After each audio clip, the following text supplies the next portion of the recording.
Dallas Billington was born in West Kentucky in 1903. His parents were both Christians. His dad was a Presbyterian, his mom a Methodist.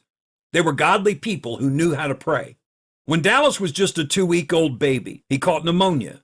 The doctor paid him a visit, and when he returned to town, somebody asked him, "Doc, is the baby going to live?"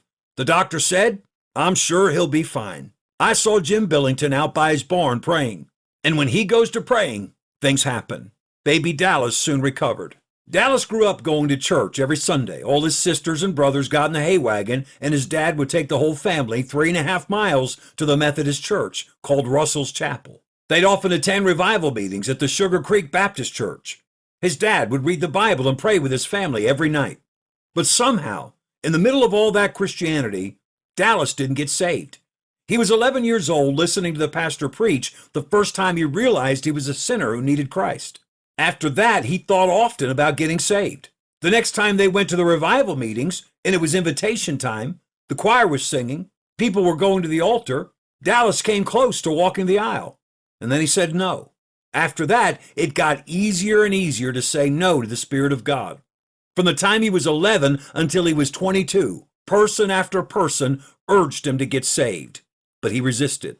One day in February, when Dallas was 17 years old, he was chopping wood with his dad and his brothers, and at 10 o'clock in the morning, he put down his axe and announced, "I'm leaving the farm." He went home, packed his bag, and set out for the big city, Paducah, Kentucky.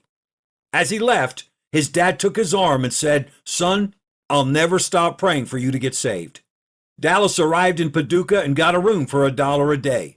Then he went to the shoe factory and got a job. He was on his own. He tried to find a church to attend, but he couldn't find one he liked, so he gave up. He'd only ever had one ambition in life, and that was to become the governor of the state of Kentucky. He only had an 8th grade education, so he went to the library and took out books on political science and public speaking. For the next few years, his daily routine was work all day, and after work, read till he went to bed. He had met a few girls and dated a little bit, but he was never too serious about it. Then one night, he met a girl named Nell Stokes, and he fell in love with her immediately. He asked Nell to go driving with him, and she turned him down. But she did mention that she went to church faithfully at Emmanuel Baptist Church in Paducah.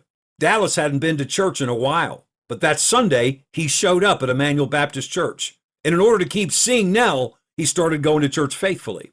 Not long after that, an evangelist came to town and preached under a huge tent. 10,000 people came every night to hear him preach. He preached hard against sin, and he warned the crowd not to go into eternity without Jesus. Dallas went to the services every night with Nell and was convicted by the preaching. He felt like every sermon was directed at him.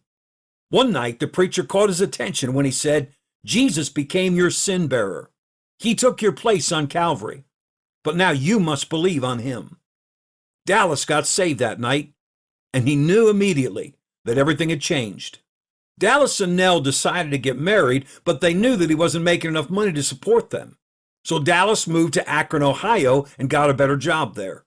They were married at Emmanuel Baptist Church in Paducah in June of 1926, and they settled in Akron.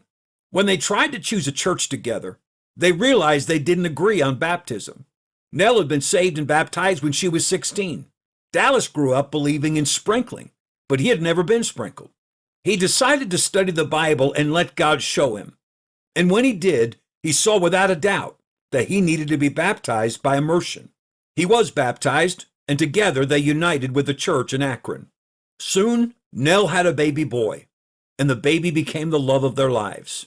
But one morning, they noticed that their baby wasn't well. The doctor told them he'd be fine, but he kept getting worse. They took him to 8 different doctors who didn't know what the problem was.